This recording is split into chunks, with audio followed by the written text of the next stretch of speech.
Feel the weight of this in your hand. This isn't just a piece of silver. This is a Roman denarius, and for over 300 years, this was the sound of power. It was the coin that paid the legionary who stood shivering on Hadrian's wall. It was the glint of silver in a merchant's stall in Damascus. This coin and millions like it were the blood flowing through the veins of the Roman Empire, paving roads from Britain to Syria and creating unimaginable wealth. It wasn't just money, it was a promise of stability. For centuries, its value was never questioned. It was, quite literally, as good as gold. Now, look at this. This piece of paper. It feels like nothing in comparison, doesn't it? And yet the US dollar achieved something just as miraculous. After 2 world wars had left entire continents in smoldering ruins, it was the dollar that rebuilt civilization. It was the engine of the Marshall Plan, turning rubble back into thriving cities. It was the dollar that fueled the roar of the Saturn V rockets, pushing humanity beyond the confines of Earth to land a man on the moon.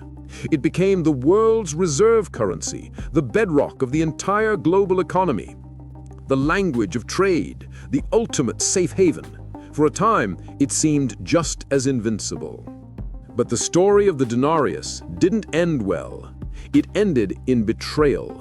Roman emperors, desperate to fund endless wars and lavish spending, started to cheat. They began mixing cheaper metals into the silver. At first, it was a little, then more, and more, and more, until the coin in a citizen's pocket was mostly tin, washed in a thin layer of silver. Trust evaporated. Prices exploded.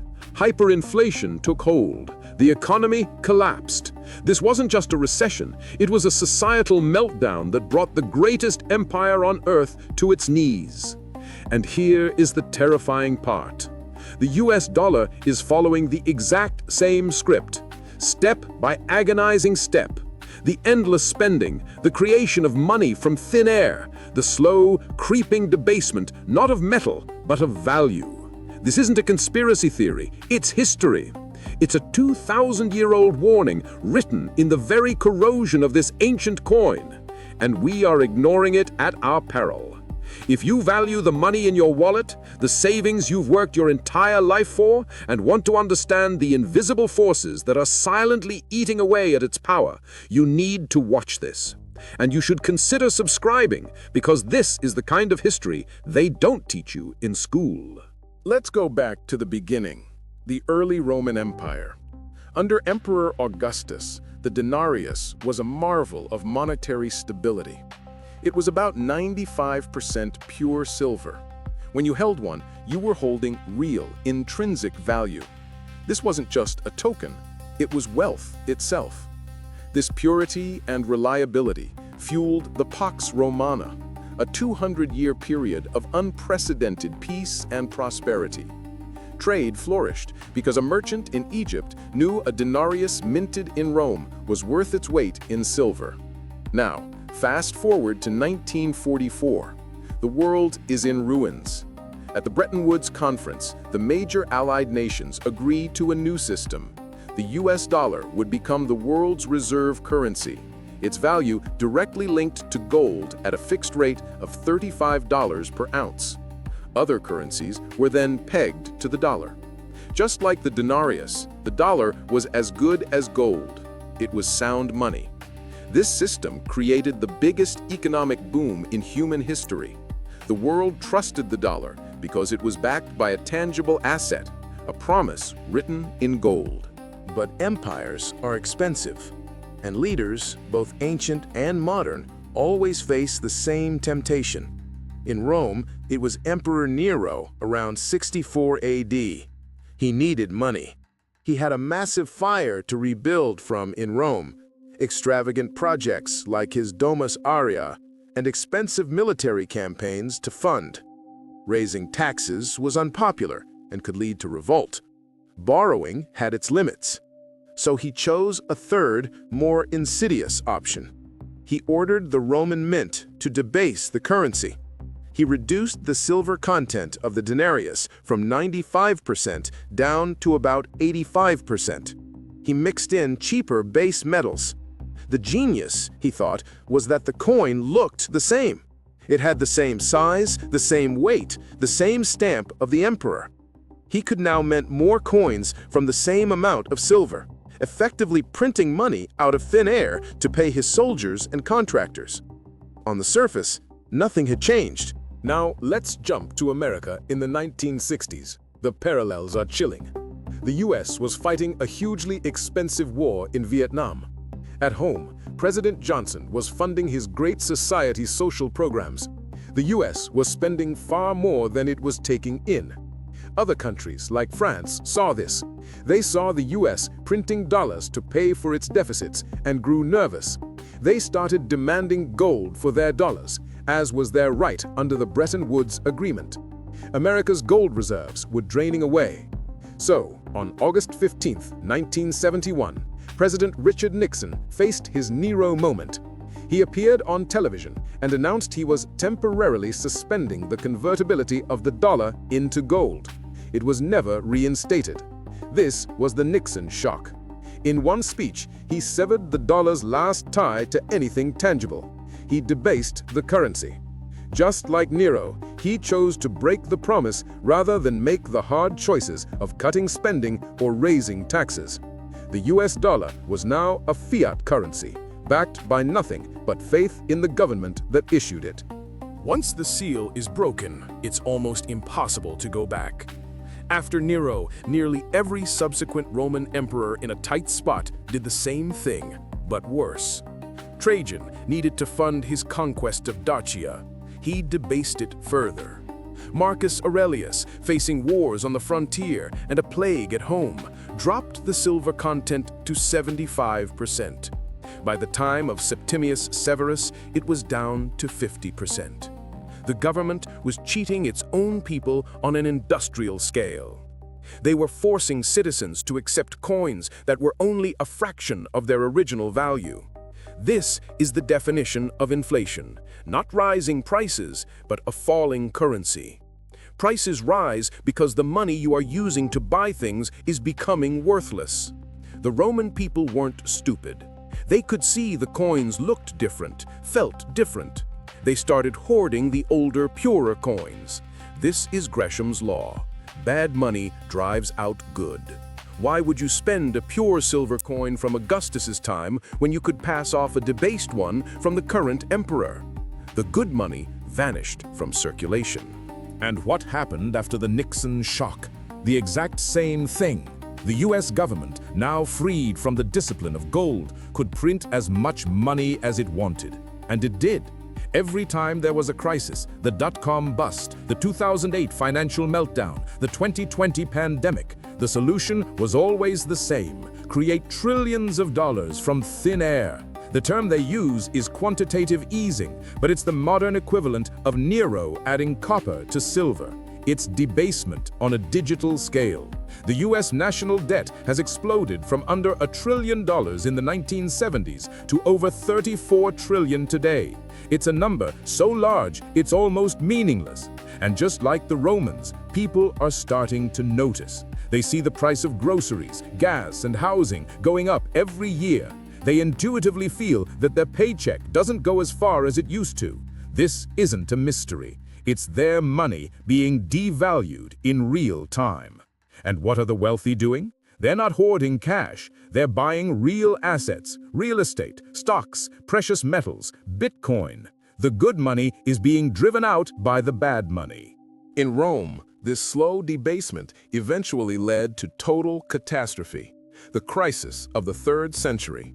From 235 to 284 AD, the empire nearly tore itself apart. There were at least 26 different emperors in just 50 years, most of them generals who were murdered by their own troops. To pay these disloyal armies, emperors debased the currency at a breathtaking pace. By 268 AD, the coin that was once called a denarius, they now called it the Antoninianus, contained only 0.5% silver.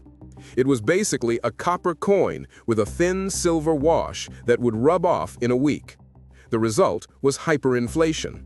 The price of wheat in Roman Egypt increased by a factor of 200,000 in the 3rd century. Trust in the currency, the very glue of the economy, evaporated. Soldiers refused to be paid in worthless coins and demanded payment in food and land. Farmers refused to sell their crops for worthless money, so the army just took it. Trade ground to a halt. The empire was collapsing from the inside out. How did the Roman state respond to this crisis of its own making? With tyranny. In 301 AD, Emperor Diocletian issued his edict on maximum prices. He set a legal limit on the price of over 1,000 goods and services, from wheat and eggs to wages for laborers. The penalty for violating the edict was death. Diocletian didn't blame the government's money printing for the inflation. He blamed greedy merchants. Does that sound familiar? It was a desperate attempt to hide the symptoms of the disease. And it was an absolute disaster. Farmers and merchants, unable to sell their goods at the mandated low prices without taking a huge loss, simply stopped selling them. They either produced only for themselves, or they traded on the black market. Widespread shortages were the immediate result. The edict, meant to save the economy, only accelerated its destruction. It was a classic case of a government trying to solve a problem caused by its own intervention with even more intervention. Now look at today. When inflation spiked in 2021 and 2022, what did we hear from our leaders? Did they take responsibility for the trillions of dollars printed and spent? No. They blamed greedy corporations. They blamed supply chain disruptions. They blamed anyone and everyone except the one true cause, the massive devaluation of the currency. We hear calls for price controls on gas, for windfall profit taxes, for all the same solutions that Diocletian tried. They are attempting to repeal the law of supply and demand by government decree. But you can't print your way to prosperity, and you can't legislate away the consequences. Just as in Rome, these policies only create shortages and make the problem worse. They are a political smokescreen designed to distract the public from the fact that the government is the source of inflation. By the 4th and 5th centuries, the Roman monetary system was a joke. The denarius was long gone. The currency was a confusing mess of constantly changing bronze coins. No one trusted it. The economy reverted to a primitive state of barter. Large-scale trade became impossible. How do you ship olive oil from Spain to Italy if you can't be sure the coins you receive in payment will have any value when they arrive? The complex, interconnected economy of the Roman Empire shattered. The government, unable to collect taxes in a currency it had destroyed, began demanding taxes in kind, payment in goods like grain, wine, and livestock. This was the final, fatal blow. The vast logistical network of the Roman state, once used for trade and prosperity, was now used to extract resources from a suffering populace. The economic engine that powered the empire had seized, and the final collapse was now inevitable. The US dollar hasn't collapsed yet for one key reason. It's the world's reserve currency. Every other country needs dollars to buy oil and to trade with each other. This creates a huge artificial demand for dollars, allowing the US to export its inflation to the rest of the world. But this exorbitant privilege is not guaranteed to last forever. Nations are actively looking for an alternative. The BRICS countries are openly discussing creating a new reserve currency backed by commodities. China and Russia are settling trades in their own currencies, bypassing the dollar entirely. The use of economic sanctions, effectively weaponizing the dollar system, has only accelerated this trend. Countries are realizing that being dependent on the dollar also makes them vulnerable to American foreign policy. The world is losing trust in the dollar, just as the Roman provinces lost trust in the denarius.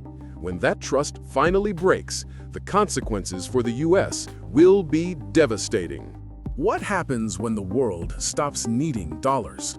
All those trillions of dollars that have been sent overseas will come flooding back home. The result would be a tidal wave of inflation that would make the recent price hikes look like a minor inconvenience. The price of imported goods, which is almost everything we buy, would skyrocket overnight. The US government would find it impossible to finance its massive deficits, as foreign countries would no longer be willing buyers of its debt. This would force a choice between catastrophic cuts to services like Social Security and Medicare, or printing the currency into oblivion. This is the doom loop that Rome found itself in: a bankrupt government, a worthless currency, and a collapsing economy.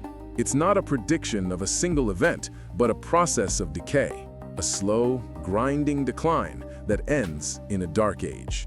The story of the Roman denarius is a 2,000-year-old warning. It shows that the laws of economics are as immutable as the laws of physics. No empire, no matter how powerful, can escape the consequences of destroying its own currency. The parallels between the denarius and the dollar are not a coincidence. They are a pattern of leaders choosing the easy path of currency debasement over the hard path of fiscal responsibility. A pattern of trading long-term stability for short-term political gain. This is not a prophecy of doom. History is not destined to repeat, but it does rhyme. The path we are on is clear, and the destination is one of economic ruin. It is still possible to change course, but it would require a level of political courage and public understanding that is nowhere in sight. The choice is ours. We can learn from the fall of Rome, or we can follow them into the history books. What do you think? Is this comparison fair, or is it different this time? Let me know your thoughts in the comment below.